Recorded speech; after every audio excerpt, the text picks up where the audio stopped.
Ladies and gentlemen, welcome back to The Truth. I'm your host, the one you love the most, Niall Heston, back with a brand new episode here on The Truth. Back once again with my boy AJ Ponciano. AJ, how are you doing here today? I'm doing great now. How are you doing?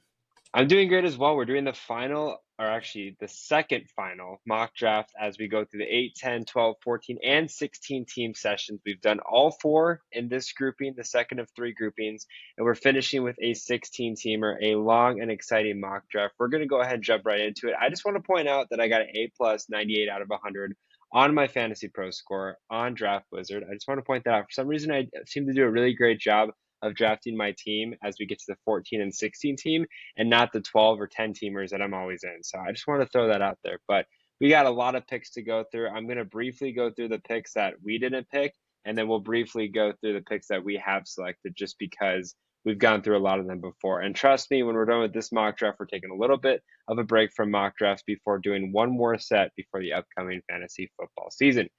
C-Mac went 101, CD went 102, Tyreek 103. I selected Bijan Robinson at 104. I had the fourth overall pick. AJ had the 13th. Couldn't be farther from each other. I mean, a little bit farther, but still, it seems to be, especially when you do these big ones. AJ always gets the back half of the first round. I always get the front half.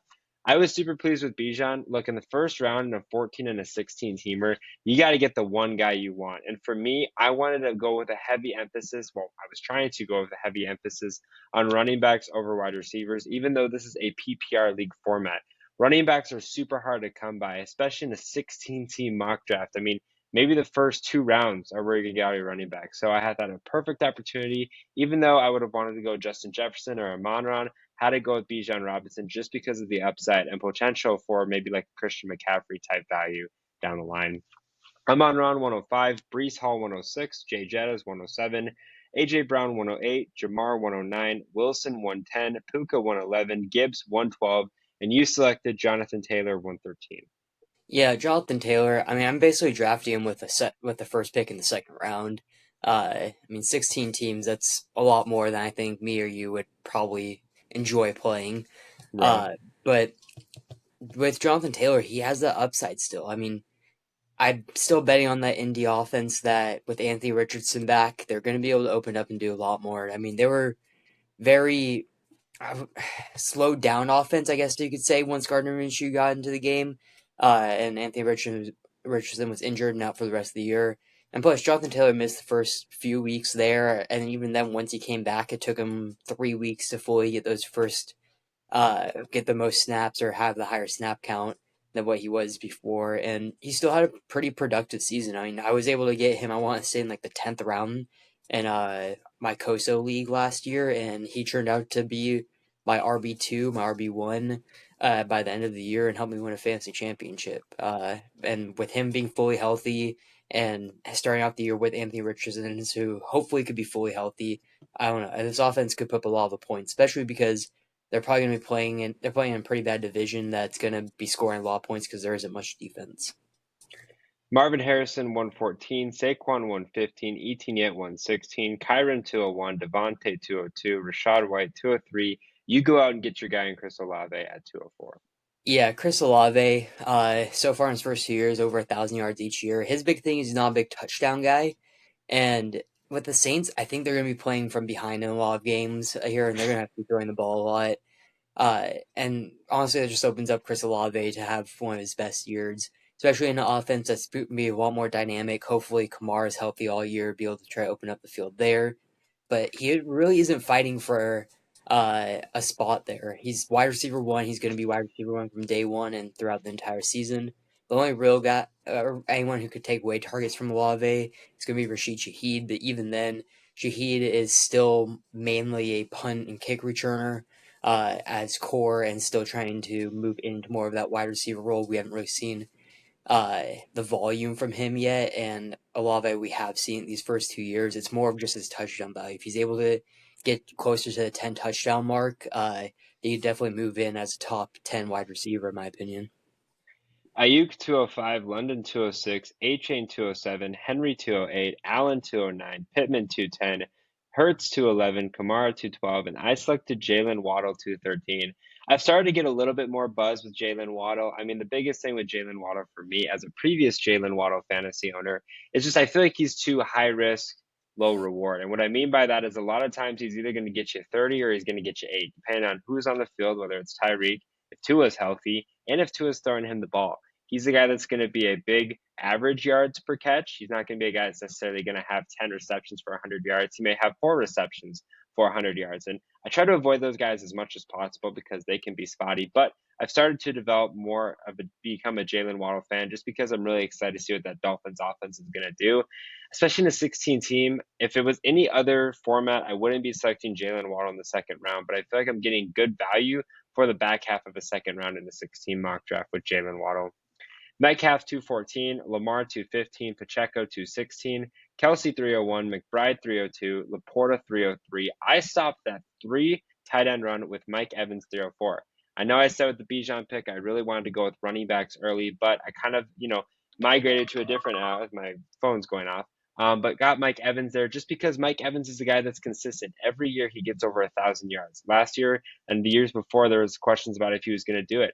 I still remember Mike Evans couple years ago, I believe it was 2 years ago, he had like a massive game, like 40 plus points when you needed it the most in the fantasy championship or my fantasy championship, and helped me win a fantasy championship. And I gotta trust those guys to continue to bring the boats for me and have success. And he's just got a great career so far. And I think even though Baker I'm not the highest on, I think Mike Evans can definitely continue to get that 1,000 yard value with 8 or 10 touchdowns per season.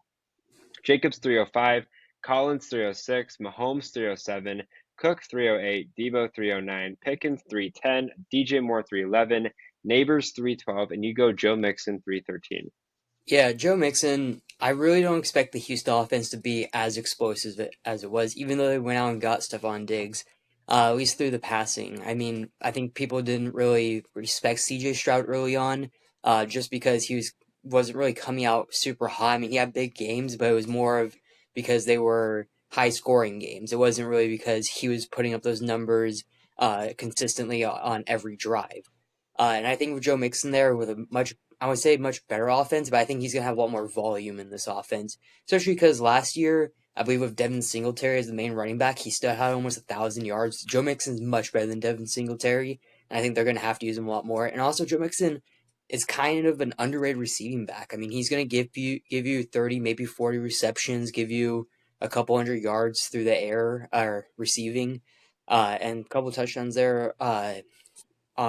Receiving as well. I mean, he's kind of been able to do it all, guy, and there really isn't much competition there at the RB room. I mean, Damian Pierce had a great rookie year, but last year really fell off. I think was dealing with some injuries early on and just kind of couldn't get that role back, at least to challenge the role as RB1 because how good Singletary was. And I think a lot of teams are going to be expecting the Texans to throw the ball a lot. If Joe Mixon there, it's a good balance now that they have an offense that's able to run the ball more. And I think they're going to try to start with the running game early on, especially because did a lot of play action last year. Andrews 314, Kenneth Walker 315, Devontae Smith 316, Diggs 401, Cup 402, Stroud 403, and you go Anthony Richardson 404. Yeah, I had to pair up at Richardson once I saw him with Jonathan Taylor. We've talked about it a few times when we've done this, where if you're able to pair up either the RB1 and the QB1 for a team, especially a team like the Colts with Richardson and Jonathan Taylor, I think they're going to be the first and second option once they get within the red zone. I think within 5 yards, I want to say at least the first down and second down, it's going to be either handing the ball off Jonathan Taylor or a QB read with Anthony Richardson.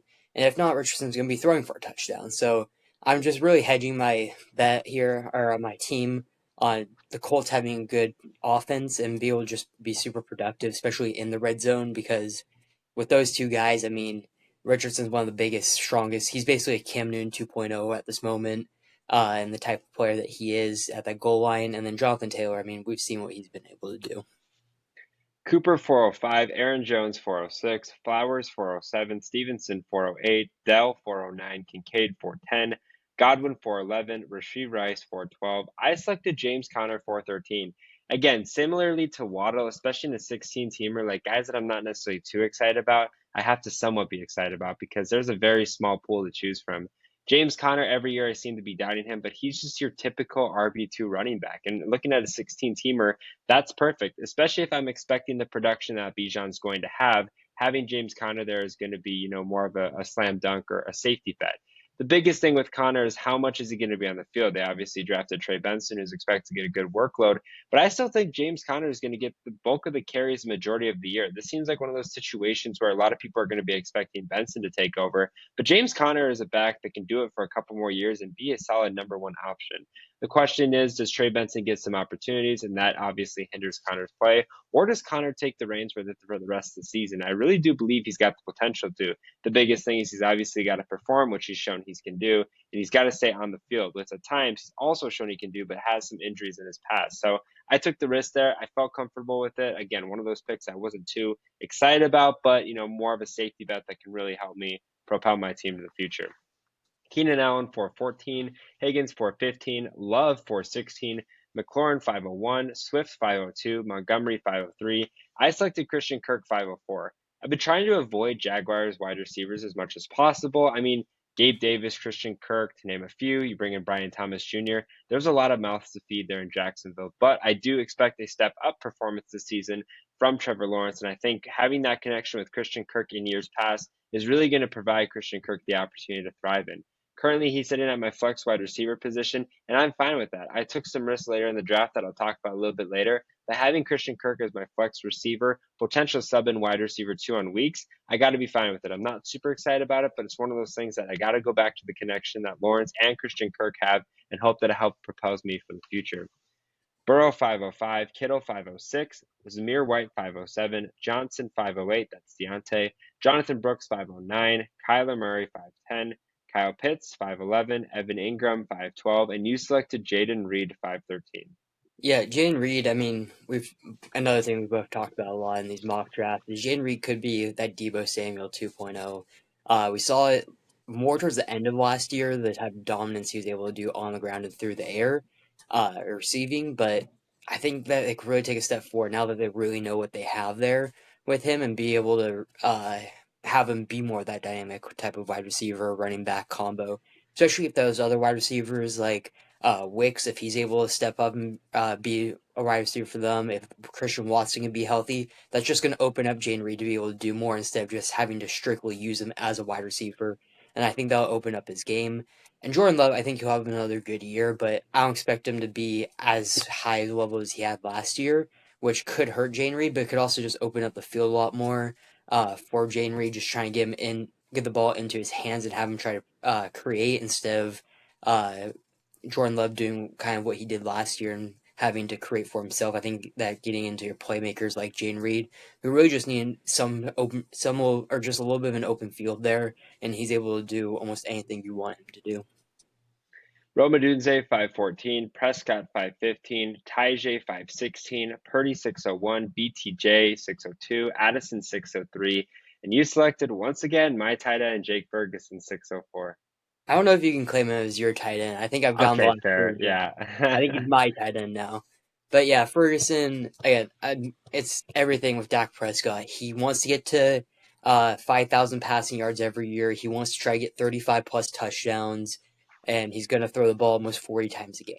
Ferguson should be the number 2 option. I think he was right around like mixing between the number 2, number 3 option receiving game with Brandon Cooks. But I think Ferguson could take a step forward here and really start having a better connection with Dak Prescott. I mean, we know CD what he's going to do. He's going to be that number 1 option. But if Ferguson's able to just mainly be like a touchdown guy, getting you 4 to 5 receptions for like 40, 50 yards, and basically a touchdown every game, or maybe he has a big game and has 7 receptions for 80, 90 yards and doesn't get a touchdown. Either way, if he's able to have one of those 2 games every week, or he maybe like a bad week every 3, 4 weeks, honestly, I'll take that because at least the volume I know will be there. Warren 605, Pollard 606, Najee 607, Tua 608, Raheem 609, Moss 610, Ridley 611, Hollywood Brown 612. I selected Devin Singletary 613. At the end of the day, I think he's going to be the RB1 for the New York Giants. And whether that's really, him having a lot of production or him just being the main course there at the running back position, I think you got to be excited about it. I know there's a lot of Eric Gray speculation, Tyrone Tracy, but Devin Singletary has been a proven back in Buffalo. He takes his talent now to New York, where they've had Saquon Barkley for the past 5, 6 years, and Daniel Jones, who's going to be playing for a contract extension, hopefully at the end of the year. You look at Daniel Jones.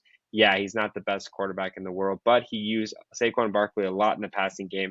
I think that's going to continue with Singletary. More so now with Singletary's fact that he's going to actually be able to show the elusive running back that he is on top of his pass catching volume. To me, it's a win-win situation there in New York. I think it was a perfect landing spot for him, and I'm really curious to see what he's going to do on that Giants offense. But I'm definitely picking him as many drafts as I can.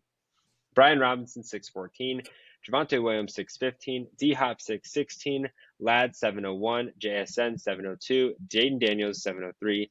I selected Xavier Worthy 704. He would be my wide receiver 4, and I'm pleased with that. I mean, obviously, we know that Kansas City likes to draft their wide receivers like they're in a track meet. I think Xavier Worthy is going to really step up to the plate. Maybe not initially, but as the season progresses. And that's where having a guy like Xavier Worthy is going to be crucial, because you could either utilize him in your lineup or you could trade him for assets that can help your team, propel yourself that fantasy championship. So I think it's a win-win with Worthy. I think this is definitely a project. This is a guy that you're not drafting as your immediate wide receiver 2, but has the upside by weeks 12, weeks 13 of being a wide receiver number 2, even wide receiver 1, depending on how he's utilized in that Kansas City offense. Lockett 705, Eckler 706, Watson 707, Keon Coleman 708, Sutton 709, Jamison Williams 710, Rogers 711, T Law 712. You selected Curtis Samuel 713. Yeah, I mean Curtis Samuel is kind of what Jane Reed is in a way. Jane Reed and I think Curtis Samuel are very similar, but now with Samuel being in Buffalo, they're we're gonna guess Keon Coleman's gonna be the wide receiver 1 there. Kincaid is probably gonna step in as that tight end one, but Curtis Samuel is kind of gonna do what Jane Reed did, but now he's on a much better offense. I want to say the last 2 years he was with uh, uh, Washington, and then before that, he was with the Panthers, and he had decent seasons, but he's going to a much better situation there in Buffalo with Josh Allen as quarterback, and I think they're going to have to try to open up the field and kind of try different things because they don't have that wide receiver 1, Stephon Diggs, anymore. They still have James Cook, but they really don't have that wide receiver 1. They need to be able to try new things, and they need to be able to try new things because honestly, these last few years it hasn't worked. Josh Allen has gotten better, but Bills really haven't gone anywhere. They've been right around a 10-win team, which is perfectly fine, making the playoffs, but they lose every year to Mahomes, it feels like. So it's one of those things that they need to try to switch something up, maybe try to get the number 1 seed, get a first round bye. I don't know. They just have to try something new, and I think that's what Curtis Samuel is able to do, is able to stretch the field, but also be able to do a little bit in the running game. And I between him and Jaden Reed is my number 2 wide receiver as my number 2 wide receiver to be able to switch around, having very similar players. Or even Curtis Samuel being at my flex position.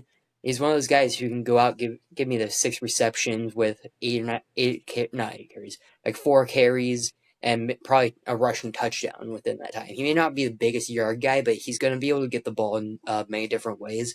And that's kind of in 16 team that I aim for, is just guys who they're going to have a lot of volume, or they're able to kind of be a little more of a dynamic type of weapon, even if they aren't going to be elite at one thing. Chase Brown 714, Thielen 715, Cook 716, Gus 801, Zeke 802, Benson 803. You selected Nick Chubb 804. Yeah, so Nick Chubb, we don't know how he's going to come back. I know in the last one I drafted Ford as like my safety blanket if Chubb doesn't come back. I mean, he tore up everything in that knee. But the other day, there's a video of him squatting 500. So we don't really know how that knee's going to respond to cutting and running like how he did, be able to speed up, slow down. We don't know yet. Um, we won't know for a while also because I think he's very limited right now in camp. They're not really doing a whole bunch. He's kind of just doing his lifting, his stretching, his rehab still. But I'm betting or hoping with this pick that by week, I don't know, 8 later in the year, he kind of starts stepping into that RB1 position for the team. Jerome Ford's a good receiving back. He'll probably be in there like third down situations, like third and long. It won't be Chubb, but if Chubb's able to be that main running back from in the back half of the season, even if it's from week, I don't know, week 12 and on, and he's the RB1 for that team, I'll take that with the 8th round pick. You have to take risk in these Yeah.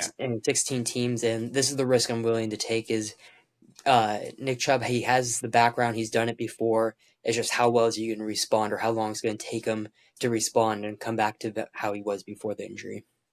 Yeah, and take that risk now as opposed to earlier on in the draft. Yeah. Browns 805, Corum 806, Mike Williams 807, Myers 808, Judy 809, Rico Dowdle 810, JK 811, Downs 812. I selected Joshua Palmer 813. Yeah, I'm really high on Ladd. I think he's going to have a great season. But also, technically, Joshua Palmer is the number one option for Herbert before the season starts, just because Ladd and Herbert have never played in an NFL game. I know Herbert's banged up now. I think he's got like a plantar fasciitis thing, but he seems to be good to go for week one, which is good for Joshua Palmer because Joshua Palmer's success is going to be hindered by if Justin Herbert's on the field. And assuming that Herbert's on the field, I still think Palmer's one of those guys that's going to get you 5 to 6 receptions, get you around 12 to 15 fantasy points, which isn't a lot. I mean, it's good for a wide receiver, especially in PPR leagues, but more of a flex backup option with the upside of being a wide receiver one just because of the connection that him and Herbert have had. Even though Ladd McConkey should have a good year, some other Chargers receivers can maybe step up with losing Mike Williams and Keenan Allen. I still think Joshua Palmer is a great option just because he's been there for a period of time. Jerome Ford 814, Charbonnet 815, Gibson 816, Shaheed 901, Kendre 902, Niners 903. I selected David Njoku 904. I need to start drafting my tight ends a little bit earlier, but I'm still pleased with Njoku. I mentioned this when I've drafted Njoku in the past. He's not going to win me a fantasy championship because he doesn't have Joe Flacco at his quarterback position. Because when Joe Flacco was the quarterback, Njoku looked like the best tight end in the league. I mean, they had a great connection. Deshaun Watson and Njoku haven't really established that level of connection, but I'm really hopeful that's going to happen this year, especially since I only drafted one tight end on my roster. Njoku's got everything that you ask for out of a tight end. I really feel like Joe Flacco got Njoku to be in the position that he's in as far as his, you know, recognition for where he's at. And Deshaun Watson didn't have to do that hard work. Now Watson's got to develop that connection with Njoku. Otherwise, Njoku is going to be one of those guys that's a bust and for some reason gets 30 points in week like 7. Romeo Dobbs 905, Chandler 906, Lloyd 907, Shakir 908, Dontavian Wicks 909, Dotson 910, McLaughlin 911, Roshan 912. You selected Jared Goff at 913 as your backup quarterback. Yeah, Jared Goff here, I just like the weapons he has. I mean, when you get down to the red zone, it's probably Montgomery in the running game. They're going to try to go in that way, but Gibbs there is a good receiving back. I think that he didn't tap into his full potential. I mean, Amon-Ra does his thing. Sam Laporta was one of the was the second tight end or third tight end drafted in the third round here in this draft. I mean, I think Jameson Williams could really take a step forward. I think everyone's expecting him to here. He was kind of a go specialist this last year.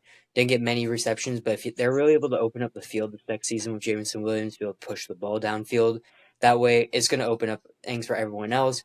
And the thing about Jared Goff, he kind of knows how this offense needs to play to win. He just needs to be able to get in his playmakers' hands. And you know what? Jared Goff's not going to give me any rushing fantasy points, but he's also a great backup for me because Anthony Richardson's still coming back off that injury, shoulder injury. Don't know what he's really gonna do. So Goff is I kind of drafted him earlier than what was needed. I probably could have waited, but I'd rather take the risk of Goff becoming a top 10 quarterback potentially just by getting the ball out of his hands and it is playmakers' hands here and potentially having a quarterback that I can trade later on and go pick up someone off the waiver wire like a rookie or something. I don't know. I need to get a quarterback here because I'm not 100% sure on Anthony Richardson because of the hits that I'm expecting him to take. I mean, he took those hits last year, and I wouldn't be surprised if he's taking very similar hits. Ravens 914, Polk 915, AD Mitchell 916, Quentin Johnson 1001, Bateman 1002, Algier 1003. You select Chuba Hubbard 1004. Yeah, Chuba Hubbard really hasn't been that good in the NFL. I'm gonna be real honest. Last year, towards the end of the year, the Carolina Panthers finally started giving him the ball. I mean, if you remember Chuba Hubbard, he's one in college. He was one of the best running backs in the nation, Oklahoma State. And with Jonathan Brooks coming in, I get it. He was the first running back drafted out of Texas, but he also blew up his knee in Texas. Granted, it was early on in the season, I believe, or midway through the season, so I don't know when he'll exactly come back, how long the recovery is going to be. But Chuba is one of those guys. He's someone I'm going to take the risk on. He had the pedigree before uh, in college, but he really hasn't shown the NFL. But last year, I want to say the last like 4 or 5 weeks, he was averaging almost like 80, 90 yards a game, a touchdown, a couple of receptions here and there. I don't know if that's what he's going to get, but if he's someone who starts off hot, again, he's someone who I think carries will get taken away, but if I'm able to trade him potentially because he does start off hot and Jonathan Brooks takes a couple weeks to get there and people forget about Jonathan Brooks, he's someone that I would like to try to trade away or just be able to throw into a trade to kind of push it over the edge if it's like a close one. But I feel like he's just one of those names where if he has a good couple weeks start off the year, then you could potentially move him. Jalen Wright 10:05, Jets 10:06, Troy Franklin 10:07, Bowers 10:08, Goddard 10:09, Kamani Vidal 10:10, Demario Douglas 10:11, Xavier Legette 10:12. I selected Elijah Mitchell 10:13. Look, I mean, obviously this is my fourth running back. Elijah Mitchell, what more do I need to say other than a safe handcuff option? As well as Elijah Mitchell, I think is going to get more production just because I know I've read reports that the 49ers want to lower Christian McCaffrey's workload a little bit, which doesn't really seem like a big deal, and it really isn't because he's done so much both as a running back and a receiving back. You're really not going to not notice that much more of a change as far as his pass catching abilities. Maybe a little bit less carries, but still, he's going to get tremendous value there. And Elijah Mitchell is a great option, in my opinion, to have as a handcuff and even a wide receiver for who could, kind of fill in the role as a backup running back because there's not many options other than Christian McCaffrey, in my opinion, to be having an immediate threat for the Niners this year. Herbert, Khalil Herbert 10:14, Ray Davis 10:15, Miles Sanders 10:16, Gabe Davis 11:01, Pearsall 11:02, Keaton 11:03, and I finally selected my quarterback 11:04 and Kirk Cousins. With 16 team mocks, I always wait to quarterback because look, I'd rather build up my running backs and wide receivers and draft a quarterback because there's 32 options at the quarterback position. And I draft a quarterback with really the hope of not having a backup, as well as because there's a lot of shuffling with quarterbacks. I'm hoping that a guy like Kirk Cousins can give me some stability for at least a couple of weeks. I know he's coming off a torn Achilles, but he's got a great situation in Atlanta. He's been a top five quarterback in years past, and he's done that with strictly zero rushing value. If he can rush even a little bit, it could propel him to a top three quarterback. But in a 16 team mock, I want a for sure top seven, top 10 quarterback. I'm going to wait and get a guy like Kirk Cousins and focus on running back and wide receiver as opposed to hammering early with a quarterback like a Josh Allen or Lamar Jackson. Burton 11:05, Tyrone Tracy 11:06, Roman Wilson 11:07, Cowboys 11:08, P Ryan 11:09, Fryermuth 11:10, Foreman 11:11, Wandale Robinson 11:12, and you selected Bucky Irving 11:13. Yeah, Bucky's one of those guys that I feel like could step into the RB1 position at some point, and it's not because of the talent of Rashad White in front of him or lack of talent there. It's more of just how the Tampa Bay Buccaneers play. They hate Rashad White for whatever reason. They don't like giving him the ball. They don't like using him like how they should. And if Bucky Irving kind of shows out what they want and be able to kind of play in that type of style of offense they want to play, then you could potentially see Irving start taking carries away. Now, do I think he's going to step into the RB1 spot in the first 34 weeks? No. He's going to have to earn it throughout practice and throughout showing him in game that he's able to do what he did. But I got to watch Bucky the last couple of years at Oregon a good amount, and I just think the talent's there. And again, this is one of those drafts where I didn't really, outside of Jonathan Taylor and Joe Mixon, I don't really have a flex option. I don't have uh, a true flex option that I'm super happy with. So I'm going through different running backs here: Nick Chubb, Chuba Hubbard, Bucky Irvin. I'm kind of just hoping for one of these guys to hit or be able to kind of just rebound, like in Nick Chubb's situation. Just some way to be able to find some type of opportunity for someone just trying to get as much RB talent as I can on my team until I can find that flex position guy. So since it's a 16 team mock, really the rest of the picks don't matter because a lot of these names are just kind of random names that we're drafting for fun. So I'm just going to go ahead and tell you who we selected with our final picks. I got Braylon Allen 12-13, then Javon Baker 13-04, Bears defense and Jake Elliott. You finished with Cole Kmet, Texans defense, Jalen McMillan, and the Detroit Lions defense. I don't know if that was a mistake or if you were really excited to have two It defenses on always your wrapped team. via defense. I just thought it was funny when I was looking at that. I was like, well, he's got two options in the Texans and the Lions. But yeah, a lot of those guys towards the end, I mean, like Kyle Juszczyk, really, I mean, is he really going to have production? Computer, come on. Or some guys I've never even heard of before. Yeah, there's not really a point. The moral of the story is with a 16 mock, you got to go hard for like 8 or 9 picks and try to get basically fill out your starting roster and then try to build with high risk, high reward players towards the end. So if you're able to do that, you're going to have a lot of success down the line. But thank you guys for listening to another episode here on The Truth. If you guys did enjoy it, make sure you follow The Truth on Twitter at The Truth As One to stay up to date with the latest information regarding the truth, including podcast dates, podcast uploads, and other important information you don't want to miss. Make sure you guys also follow The Truth on Instagram and TikTok at the.tt.truth. Are you looking to find a drink that offers peak hydration, raises your energy levels, speeds up your recovery, and keeps your mind sharply focused and memory? Look no further than with Acid Rainwater. I'm excited to partner with Bloodline Sports AZ and Acid Rainwater, which focuses on peak hydration and productivity, while also maintaining the ecosystem-friendly product. Use code HESSON15, that's HESSON15 for 15% off every purchase.